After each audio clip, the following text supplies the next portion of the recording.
Evening, peeps. Good evening, everyone. Good evening, or should I say good morning, as the time's just coming up to 1:45 in the morning. I thought, you know what, perfect time to film, nice and quiet in the building. I'm about 20 seconds away from a petrol station. I've just pulled in, and there's a music video going on at the petrol station. They're filming a music video, and there's a guy drilling outside, putting parking barriers up. So what I thought was a nice, quiet time to come and film actually isn't. But you know what? The tried and trusted Boya M1 will get the job done. Fingers crossed. The reason I'm here so late or so early in the morning, should I say, is because I went to the cinema. Spoiler alert, coming in 5, 4, 3, 2, 1. I went to go and see the film Eternals. I thought, let me go and treat myself with a friend. Let's go and watch it in a 4DX, you know, where the chair moves and it does everything. It's quite good. 3D glasses. The film was crap. Film was crap. Hated it. Rubbish. 1 out of 10. Awful. The trailer really got me. Whoever makes those trailers deserves to be shot because they trick you. The trailer was like, oh, I've got to watch this. I mean, I'm going to cinema. I'm not even going to try and find an illegal stream. I'm watching this. The cinema is going to take all my money. And yeah, I knew about 10 minutes in, like, what's this nonsense? Yeah, I didn't enjoy it at all. Didn't enjoy it. All right, let's see what there is to talk about from the world of boxing. There's some big news. We're going to talk about that in a minute. Eubank Williams. Very, very interesting. That one, I love it. DAZN and Sky going head to head. But let's see what else there is to talk about before we get to the main event. CANELO-PLANT Showtime pay-per-view on track to reach 800,000 pay-per-view buys. What was that charged at as well? I'm guessing it was around $80. 800,000 pay-per-view buys. And the gate would have been big as well. I mean, I guess that shows that Canelo is the biggest draw in boxing, right? By far as well, I think. By far. Obviously, AJ does good numbers. I'm guessing Wilder, Fury or Fury Wilder, 3 do good numbers. But yeah, 800,000 is ridiculous. And you know what?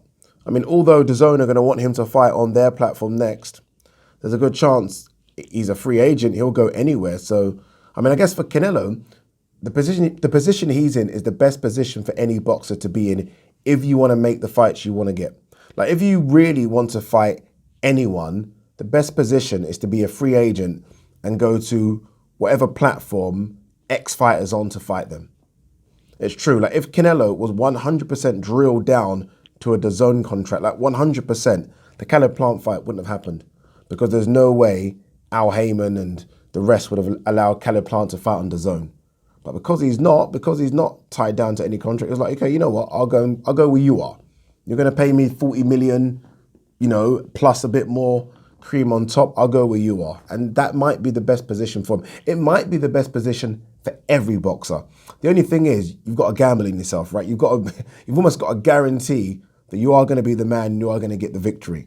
Because if you lose, you're in a very bad position. But if you are Canelo and you're the cash cow, you can literally say, you know what? Not signing no 10-fight deal like he did do with DAZN initially. I'm just going to go to your platform, fight on your platform, make your platform money, and then decide where I want to go next. And he might stay where he is. He might just think, you know what, let me stay where I am and fight Benavidez next. He might just do that. So look, we'll see. Benavidez has got his fight against Kyron Davis coming up. If Benavidez wins that, there is a good chance. It's weird. I feel like everyone's auditioning right now. You got Demetrius Andrade against Quigley, very unlikely. You got GGG fighting Murata, more likely, and you got Benavidez versus Kyron Davis. I'm suspecting Benavidez will get the job done in devastating fashion.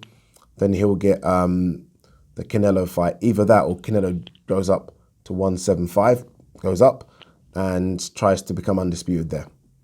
That might happen. All right, this is very, very interesting for a number of reasons. Let's talk about it. Liam Williams versus Eubank Jr.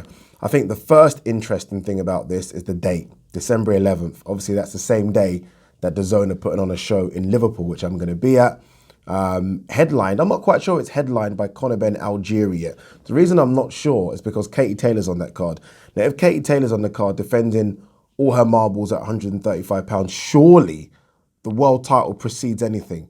Yes, it won't be a world title defense against a known opponent, although that might have changed because of the announcement of Liam Williams Eubank. But regardless, I'd expect her to headline. Now, if I'm honest with you, Liam Williams versus Eubank Jr. is massive for Sky Sports. Huge. Especially if it's not on pay-per-view. And I don't think it is on pay-per-view. It would have been announced. I don't think it is. The reason I thought it might be on pay-per-view is because Eddie Hearn, in an interview, I think a couple of weeks ago, kind of chucked it out there that Sky are trying to make Eubank versus Liam Williams pay-per-view. I think he had a little dig. Obviously, they've maybe heard that and said, you know, let's not do it on pay-per-view. Let's roll the dice on this one because you know what? We're going to go head-to-head with DAZN and we're going to try and beat them. We're going to try and beat them on the same day, same night. I think Sky had booked that date first, if I'm honest with you, but regardless, because DAZN announced their card first, it does look like they're the ones that went first. When initially, I do think Sky actually had that date already nailed down. I do.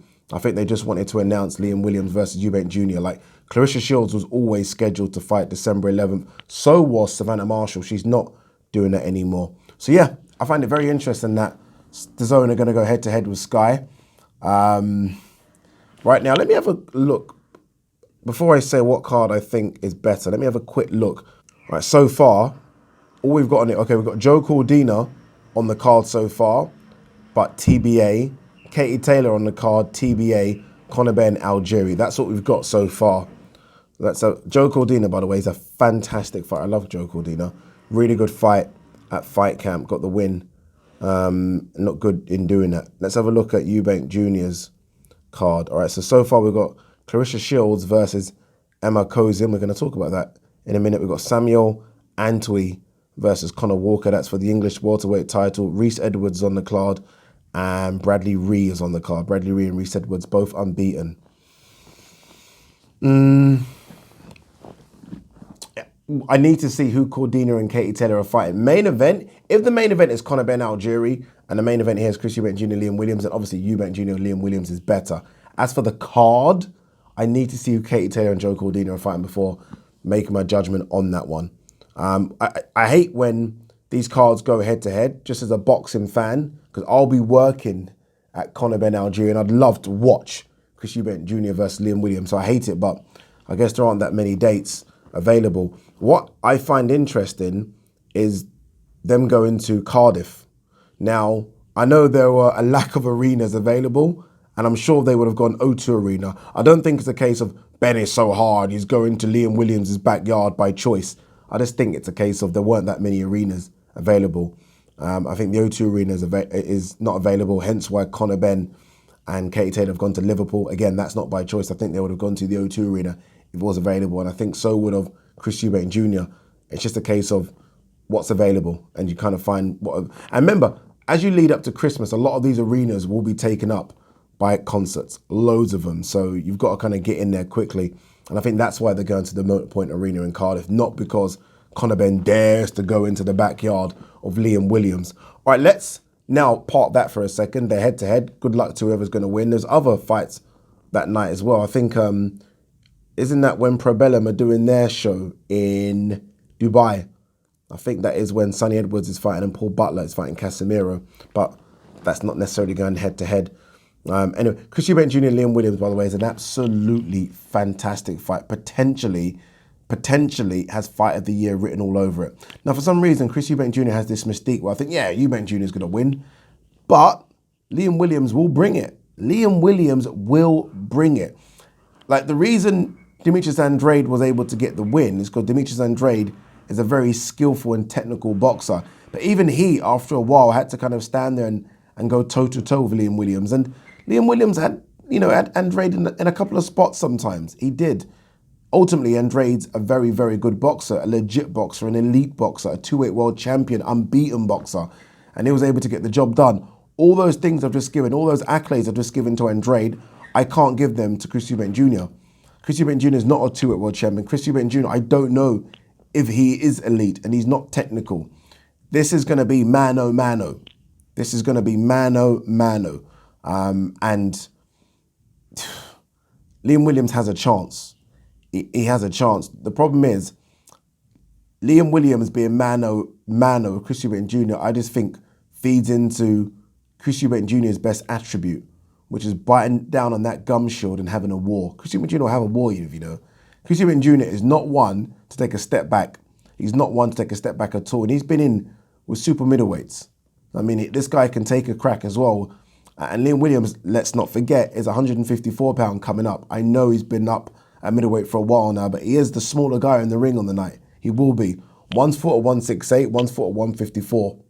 Chris Eubank Jr. is definitely going to be the bigger guy in the ring. And I just feel like if there's anything about Chris Eubank Jr., he gets the job done against Liam Williams. Won't be easy, but if there's anything about him, if we really are talking about him finally taking that next step to world level, where he's fighting for world titles, and not just fighting for them, but to the point where we're thinking he's got a chance in them, he has to beat Liam Williams.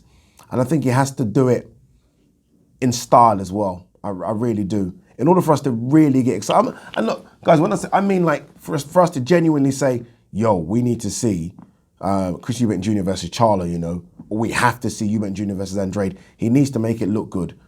And I think he will. I really do think he will. I think we are going to see Chris Eubank Jr. Can you hear that drilling? Hopefully you can. I think we're going to see Chris Eubank Jr. show that he is world level. Whether or not that's elite world level or not, he's going to show his world level, and I expect him to beat Liam Williams just because it's brick versus brick here. There's not going to be much jabs going on in this fight, by the way. It's going to be right hands all over the place, but it's brick versus brick, and I think Chris Eubank Jr. just is the biggest brick. That probably sounds like I'm saying something else, doesn't it? But no, I just think he's the stronger guy of the two. So, you know, I think it's interesting that they've gone head to head with DAZN, but I think it's a fascinating night of boxing, and this is a fantastic main event. It really is. Again, I'm just happy that it's not pay-per-view because I thought at one stage it was going to be pay-per-view. I really did, but it's not going to be. Clarissa Shields will be the co-main event against Emma Kozin. Emma Kozin has lost just once, but to be fair, she's not at Clarissa Shields' level. What's going to be interesting, first of all, congratulations to Boxer and signing Clarissa Shields.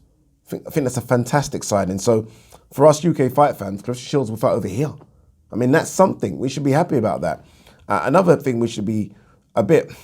I'm very interested to see how Clarissa Shields does after that loss in MMA. Yes, it's MMA, but regardless, it's still a loss. It's still a loss. So it'll be interesting to see what she does. When was the last time Clarissa Shields? When was the last time she had actually a boxing fight? Okay, it wasn't too long ago. When was it? March 2021. So she's been only one fight though in 2020 and only one fight in 2019.